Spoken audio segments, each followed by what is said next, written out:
Minha mãe tinha 14 anos em 1986 quando isso aconteceu.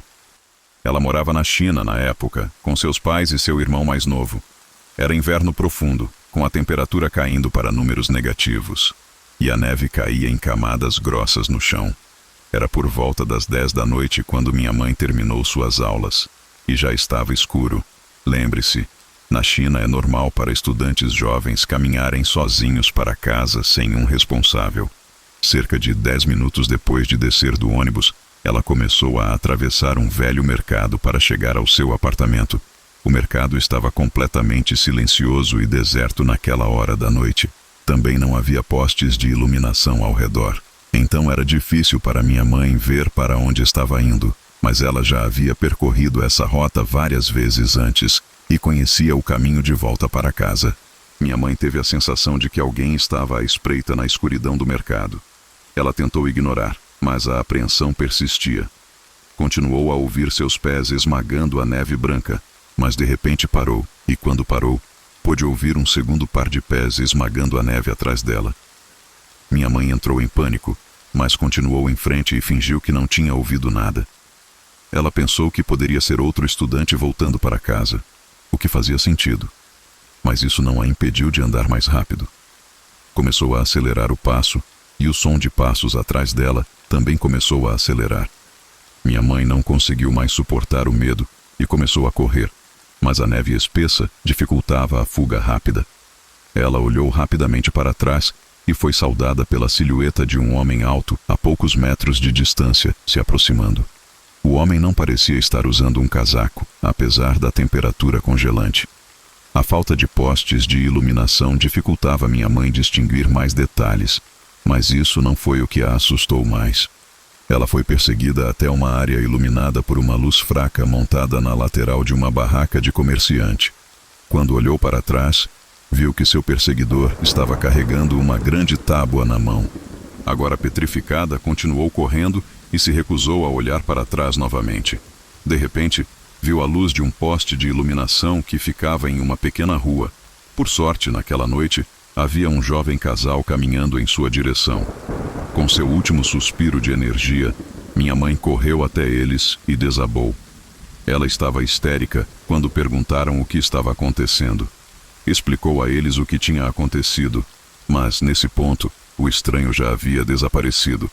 O casal que ela encontrou morava no mesmo bloco de apartamentos que ela e conheciam seu pai. Eles a acompanharam até em casa e contaram ao meu avô onde a encontraram.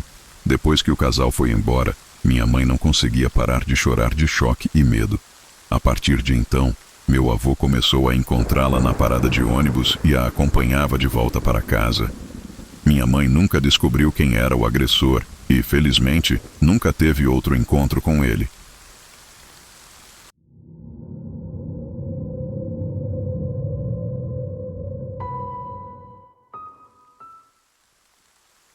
O intruso da casa na estrada sem saída. No verão de 2017, meu namorado e eu estávamos visitando minha família antes que meu irmão começasse o ensino fundamental em agosto. Meus pais estavam assistindo TV em seu quarto, eu estava trabalhando em alguns deveres escolares, e meu irmão e meu namorado estavam jogando videogame no quarto ao lado. Eles gentilmente mantinham o volume baixo para que eu pudesse me concentrar na minha redação. Por volta das 8:30 da noite, de repente me lembrei de que precisava colocar gasolina no meu carro. Terminando o último parágrafo da minha redação, liguei para meus pais para avisar que sairia por alguns minutos, mas voltaria direto para casa. O posto de gasolina ficava a cerca de 10 minutos da minha casa, então eu estaria de volta em cerca de 20 minutos ou mais. Peguei minhas chaves, beijei meu namorado e saí sem dizer mais nada. Depois de 10 minutos de direção, cheguei ao posto de gasolina e estacionei na bomba mais próxima. Enquanto eu começava a encher o tanque do carro, um caminhão velho e desgastado apareceu no canto do meu olho. Virei a cabeça para olhar e notei duas figuras escuras apenas sentadas lá. Eu não conseguia distinguir nenhuma característica específica, mas pareciam estar conversando enquanto verificavam o lugar. Ignorei isso e terminei de encher o tanque antes de voltar para o carro. Decidi entrar na loja para pegar alguns lanches para meu namorado. Entrei na loja rapidamente e escolhi alguns itens. Quando terminei a compra, 2 homens usando jeans e moletons pretos invadiram a loja com armas em punho. Ambos pareciam ter cerca de 20 e poucos anos e eram bastante musculosos. "Todo mundo no chão!" gritou o primeiro homem. O caixa e todos os outros na loja obedeceram imediatamente às suas ordens. Houve alguns sussurros de pânico até que um dos homens gritou para que todos calassem a boca. Senti meu coração acelerar e meu sangue gelar. Aqueles homens estavam prestes a roubar o lugar e possivelmente atirar nos clientes ou no caixa. Rezei silenciosamente para mim mesma, pedindo que ninguém fosse morto ou gravemente ferido. Um dos homens agarrou meu cabelo. "Você levanta!" ordenou ele. Temendo por minha vida, fiz o que ele mandou. Quase imediatamente, senti um braço envolver meu pulso e me segurar. Eu teria dado uma cotovelada nele, pisado em seu pé ou tentado socar seu rosto, mas estava tão paralisada de medo que não conseguia pensar ou fazer nada. A pior parte era que sentia a arma apontada para a parte de trás da minha cabeça. Tentei me contorcer para escapar do aperto do homem, mas ele apenas me segurou mais forte e sibilou: "Fique quieta, querida, e ninguém se machuca." O outro homem gritou para o caixa: "Entrega o dinheiro, ou você vai limpar os miolos dessa garota da parede." Não tinha nenhuma conexão com o caixa, exceto por ser uma cliente na loja, mas pelo olhar em seus olhos, eu podia ver que ele queria me proteger de qualquer maneira que pudesse. Ele era um homem mais velho, possivelmente na casa dos 60, com óculos no rosto. Sabia que ele não tinha escolha a não ser cumprir as exigências dos ladrões. Ele destravou o caixa apressadamente.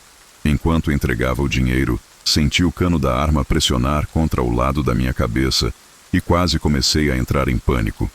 Me contive e apenas comecei a chorar um pouco. Minha garganta queimava por segurar o choro, tudo pelo bem de manter-me viva pelo maior tempo possível. Depois que a última nota foi para as mãos do homem, as sirenes soaram do lado de fora. O homem então enfiou o dinheiro em uma mochila e deu um soco no caixa. Fui jogada de lado, meu estômago e braço batendo na beirada do balcão antes de cair no chão. Assim que os 2 homens correram para fora, foram cercados pela polícia. Em questão de segundos, foram derrubados no chão e algemados. Ainda recuperando o fôlego, estava mais preocupada com o caixa. Me levantei e olhei por cima do balcão. Por mais que ele parecesse bem, eu podia ver que seu olho direito estava ficando roxo e seus óculos estavam quebrados no chão. "Você está bem, senhor?" perguntei, ainda fraca. "Estou meio cego no momento, mas vou ficar bem", respondeu ele. "Todo mundo está bem?" uma voz familiar perguntou.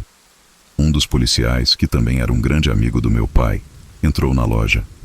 "Só nós 2 talvez precisemos de atenção", disse. O oficial se virou para nós, me reconheceu imediatamente e perguntou se eu estava bem. O caixa e eu contamos tudo a ele, enquanto outros policiais eventualmente entraram e questionaram os outros clientes. Acontece que um cliente tinha se escondido no banheiro e chamado o 190 sem que os ladrões percebessem. Quando as perguntas terminaram, não consegui mais segurar as lágrimas. Não porque estava com dor, mas porque tinha acabado de suportar o momento mais assustador da minha vida. Só queria ir para casa e colocar uma bolsa de gelo no meu estômago. O caixa foi levado para fora da loja em uma maca. "Você precisa de atendimento médico?" o policial perguntou. Balancei a cabeça e chorei. "Só quero ir para casa." Quando saí da loja, notei alguns policiais investigando o caminhão que tinha visto antes. E então percebi que aquele veículo pertencia aos 2 homens. Eles estavam observando o lugar, esperando o momento certo para atacar. E eu tinha certeza de que eu era a primeira pessoa que eles viram para usar como isca. Uma viatura me seguiu até minha casa naquela noite. Eventualmente, chegamos ao meu bairro. Minha mãe correu para a casa e me abraçou.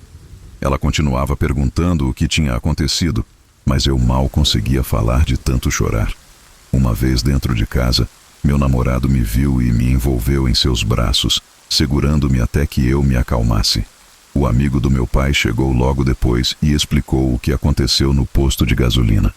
Após a saída dos policiais, estava deitada no sofá, assistindo TV com uma bolsa de gelo no estômago. Meu irmão entrou e perguntou o que aconteceu, mas sabia que ele precisava dormir logo. Então prometi que contaria na manhã seguinte. Ainda estava bastante abalada com o que aconteceu e não queria assustá-lo. Então fiz uma promessa a mim mesma de nunca mais ir a certos lugares à noite.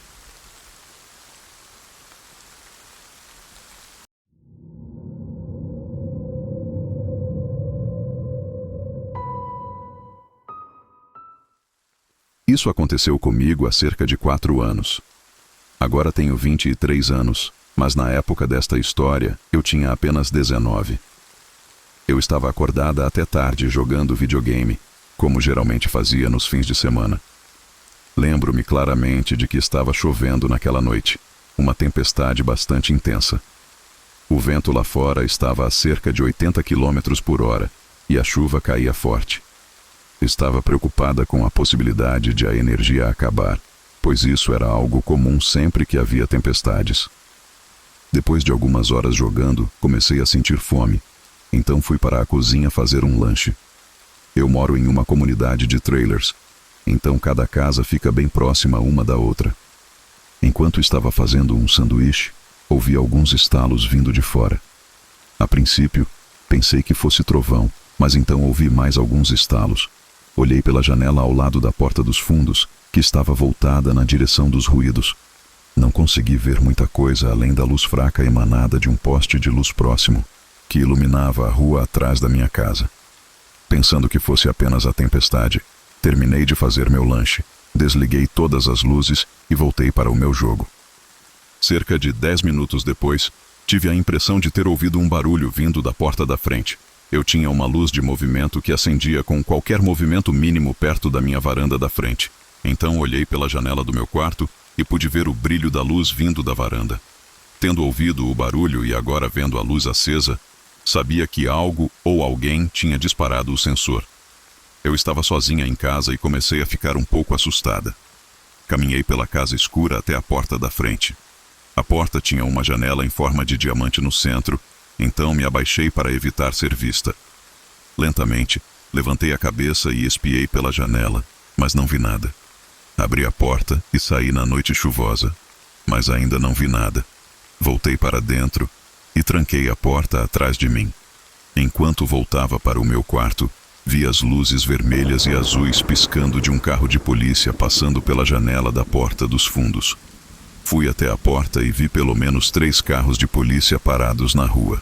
Não sabia o que estava acontecendo, mas pude ver 2 policiais conversando com alguém que morava em um dos trailers naquela rua.